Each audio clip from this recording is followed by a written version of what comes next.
মে come in sir. আসো, তুমি কি ইন্টারভিউ দিতে আসছো? জি জি, আমি ইন্টারভিউ দিতে আসছি। তোমার ফার্স্ট কোশ্চেন, বলো তো এশিয়ার মধ্যে শ্রেষ্ঠ কবি কে? রবীন্দ্রনাথ ঠাকুর। তোমার সেকেন্ড কোশ্চেন, বাংলাদেশে একজন দেশপ্রেমিকের নাম বলো। এই যেমন শেখ মুজিবুর রহমান। তোমার থার্ড নাম্বার কোশ্চেন, বলো তো বাংলাদেশ কবে স্বাধীন হয়েছে?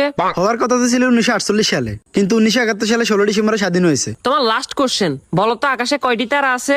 এটা তো এখনো জানা যায়নি, এটা নিয়ে বিজ্ঞানীরা গবেষণা করতেছে। তুমি এবার আসতে পারো। কি ও ভাই, ইন্টারভিউ দিয়ে আসছেন? হ্যাঁ ভাই, ইন্টারভিউ দিয়ে আসছি। কি কি কোশ্চেন আইলো? কোশ্চেন তো মনে নাই, কিন্তু উত্তর মনে আছে।